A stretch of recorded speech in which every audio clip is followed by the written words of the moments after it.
Good morning students, welcome to Eklavya international Hindi online classes. Students, इससे पहले वाले हमने टॉपिक में देखा था क्रिया, जिसमें हमने पढ़ा था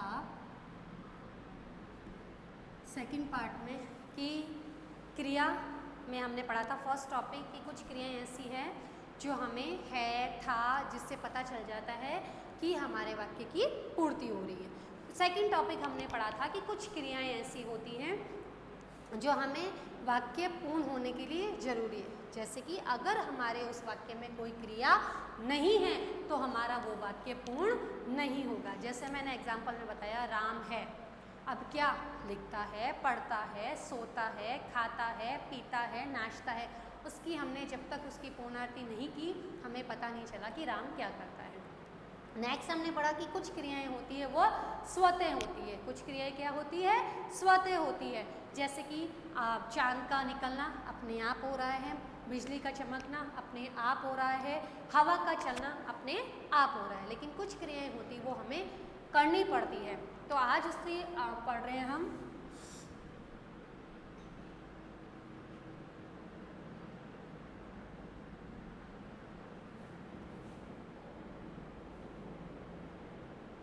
जो हमें करनी पड़ती है। कुछ क्रियाएं जो हमें करनी पड़ती है। ऐसी कौन सी क्रियाएं होती है जो हमें करनी पड़ती है? तो वो क्रियाएं होती है कि जैसे मैं आपको पढ़ा रही हूँ तो हमें पढ़ाने की क्रियाएं कौन कर रहा है? आप लोगों को पढ़ाने की क्रियाएं मैं कर रही हूँ। तो वो क्रिया हो गई मेरे अपने द्वारा की जाने वाली क्रिया, मेरे अपने द्वारा की जाने वाली क्रिया। कुछ क्रियाएं होती हैं मैं आपको पढ़ाने का काम कर रही हूँ तो आप पढ़ रहे हैं तो वह क्रिया हो रही है आपके पढ़ने की। आप मुझे सुन रहे हैं तो वह क्रिया मेरे द्वारा करवाई जा नहीं रही है, वह क्रिया आप कर रहे हैं तो वह क्रिया हो रही है आपके करने की। इसी तरीके से कुछ मैंने आपको पहले भी समझाया था कि क्रियाएं अपने आप, कुछ उनसे पहले। तो ये क्रियाएं जो हमें करनी पड़ती है, कुछ तो हो गई ऑटोमेटिकली स्वतः होने वाली, जैसे हवा चल रही है, चांद निकल रहा है, बिजली चमक रही है, वह तो हो गई अपने आप होने वाली। और जैसे कि कुछ क्रिया मैंने बताया कि अपने आप नहीं होकर हमें करना पड़ती है, जैसे राम, जैसे कि उदाहरण देखिए,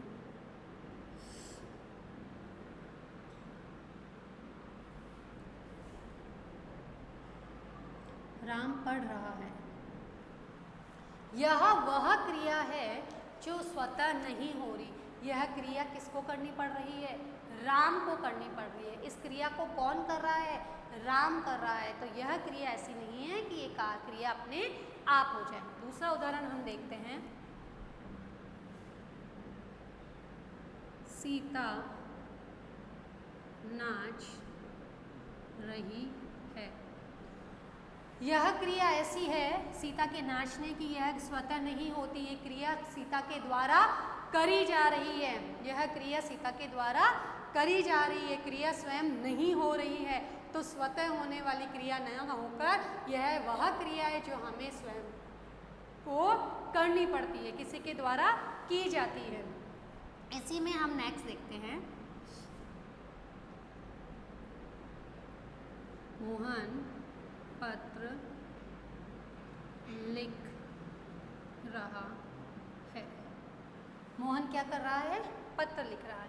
तो जो लिखने की क्रिया कर रहा है वह कौन कर रहा है? मोहन स्वयं कर रहा है। यहाँ पढ़ाने की क्रिया मैं आप लोगों को कर रही हूँ, मैं आप लोगों को बार बार समझा रही हूँ, तो ये क्रिया मैं कर रही हूँ।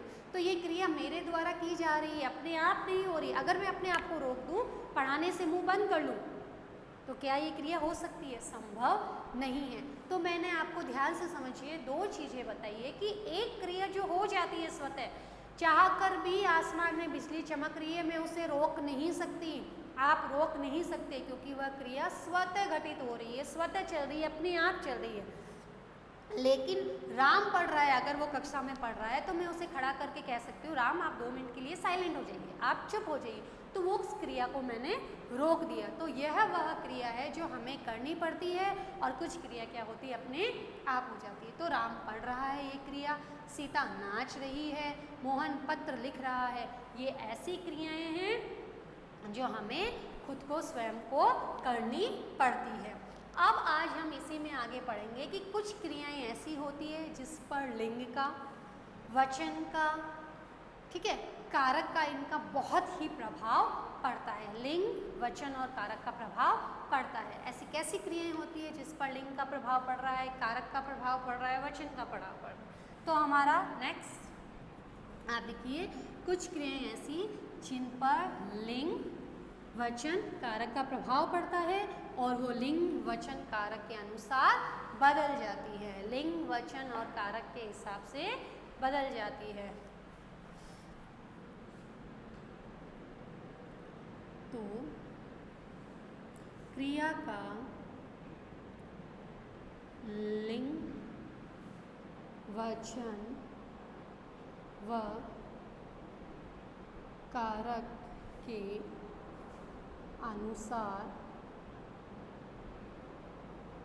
बदल जाना, बदल जाना। सबसे फर्स्ट हम इसमें पढ़ रहे हैं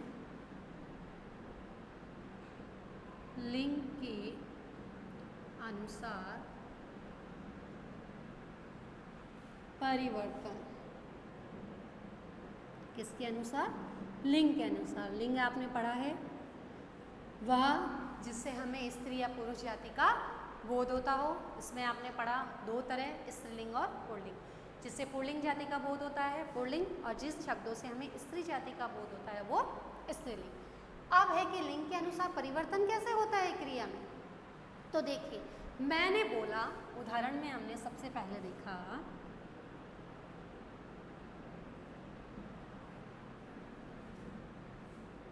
राम पढ़ रहा है। देखा आपने, राम पढ़ रहा है। इसी में मैंने लिखा सीता पढ़ रही है। देखिएगा ध्यान से, सिर्फ मैंने दो जगह परिवर्तन किया है। राम, यहाँ पर मैंने स्त्रीलिंग का नाम लिख दिया सीता। क्रिया वही हो रही है, यहाँ पे भी पढ़ रही है, यहाँ पे भी पढ़ रहा है, ठीक है। अब अगर हमारा पुल्लिंग है, यदि हमारा पुल्लिंग है यानी कि स्त्री पुल्लिंग जाति का बोध हो रहा है तो हमने लिखा रहा, और अगर हमें स्त्री जाति का बोध हो रहा है तो हमने लिख दिया रही, तो हमने लिख दिया रही। तो कहने का तात्पर्य ये हुआ कि अगर राम पढ़ रहा है तो हम लिखेंगे रहा है, और स्त्रीलिंग है तो हमारा हो जाएगा पढ़ रही है। बस यही परिवर्तन क्रिया के अंदर, यही परिवर्तन जो हमारी पढ़ क्रिया है उसके अंदर हो जाता है कि क्रिया तो वही की वही रहती है, लेकिन लिंग के अनुसार यहाँ जो हमारा परिवर्तन हो जाता है। इसी को हम आगे देखते हैं नेक्स्ट उदाहरण से।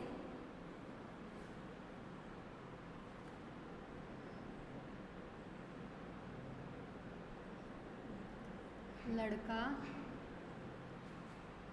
नाच रहा है, ये कर दीजिए, नहीं तो सीधा सा एग्जाम्पल मैं आपको लिंग से संबंधित बताती हूँ।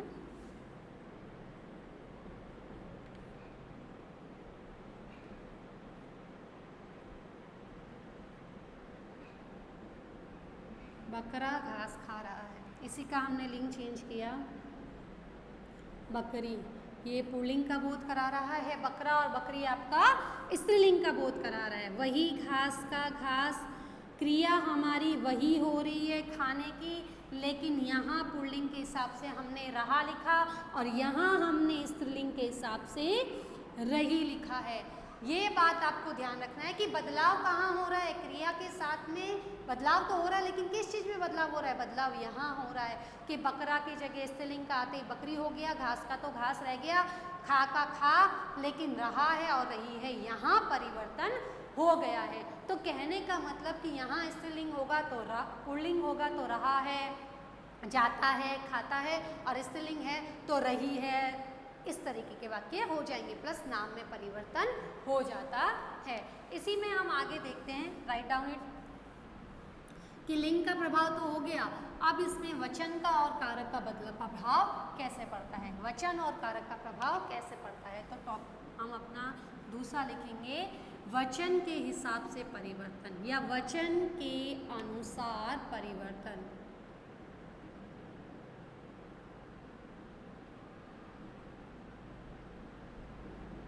वचन के अनुसार परिवर्तन। वचन के अनुसार परिवर्तन क्या होता है? तो वचन में हमने देखा कि वचन हमारे दो वचन आपने हिंदी में देखा है, एक वचन और बहुवचन। जिन शब्दों से हमें संख्या एक होने का बोध पता चलता है वो हमारा एक वचन, और जिसमें हमें बहुत सारी संख्या के होने का, एक से ज़्यादा की संख्या होने का बोध होता है वो होता है हमारा बहुवचन। अब उदाहरण में देखते हैं कि वचन के हिसाब से परिवर्तन कैसे होता है। तो उदाहरण हमने पहला लिया,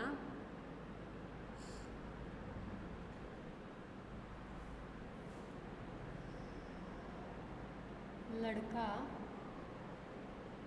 पढ़ रहा है। लड़का पढ़ रहा है, ठीक है। इसी का मैंने लिखा बहुवचन में, लड़के पढ़ रहे हैं। देखिएगा आप, बहुत माइनर से परिवर्तन होते हैं, आपको पता भी नहीं चलता। लड़का पढ़ रहा है, इट मीन्स क्या हो रहा है कि वचन हमारा कैसा है? एक वचन का बोध हो रहा है, वचन हमारा एक। और लड़के पढ़ रहे हैं, इट मीन्स हमारा ये हो रहा है कि ये हमें शो कर रहा है हमारा बहुवचन। ये हमारा क्या शो कर रहा है? बहुवचन। लड़का पढ़ रहा है एक वचन, लड़के पढ़ रहे हैं हमें बहुवचन बता रहा है। इसी एग्जाम्पल में हम आगे देखते हैं,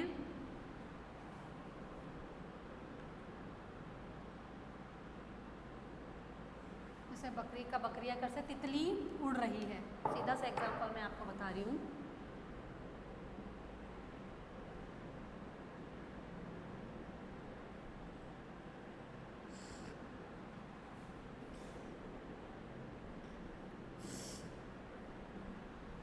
तितली उड़ रही है, एक वचन। इसी का मैंने बहुवचन कर दिया, तितलियाँ।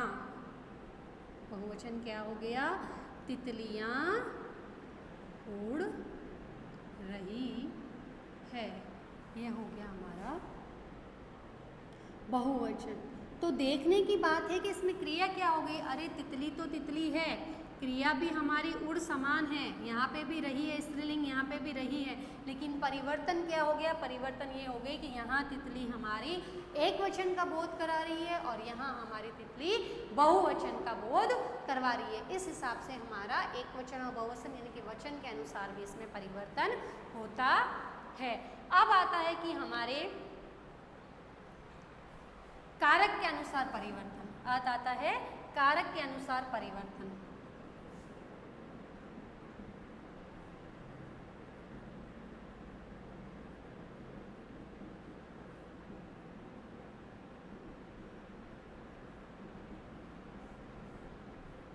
कारक के अनुसार परिवर्तन इसमें होता है, उदाहरण हम देख रहे हैं।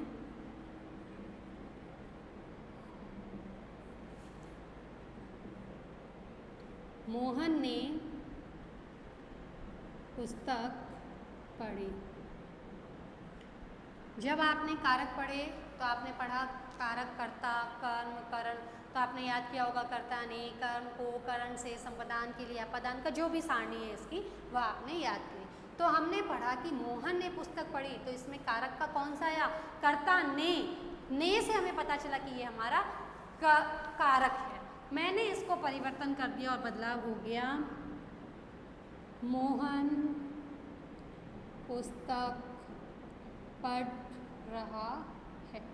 मोहन पुस्तक पढ़ रहा है, तो परिवर्तन हो गया हमारे कारक के हिसाब से कि मोहन ने पुस्तक पढ़ी, मोहन पुस्तक पढ़ रहा है। इस हिसाब से इसमें कारक में परिवर्तन हो गया। तो हमने इसमें पढ़ा क्रिया में कि क्रिया में परिवर्तन होता है लिंग के अनुसार, स्त्रीलिंग और पुल्लिंग के अनुसार। लड़का पढ़ रहा है, लड़की पढ़ रही है, बकरा चर रहा है, घास खा रहा है, बकरी घास खा रही है। ठीक है, गाय घास खा रही है, चर रही है, तो गाय की जगह हमने बैल कर दिया, स्त्रीलिंग पुल्लिंग हमने बदल दी। वचन में आ गया एक वचन, बहुवचन, लड़का, लड़के, लड़की, लड़कियाँ, माला, मालाएं, तितली, तितलियाँ।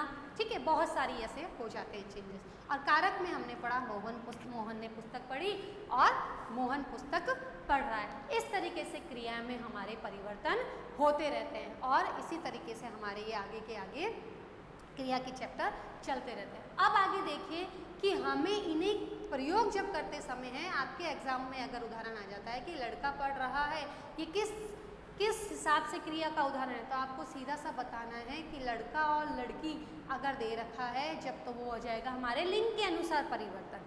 अगर दे दिया लड़का लड़के, लड़की लड़कियां, तो वो हो गया हमारे वचन के अनुसार परिवर्तन। इस तरीके से हमें इनको ध्यान रखते हुए परिवर्तन करना है।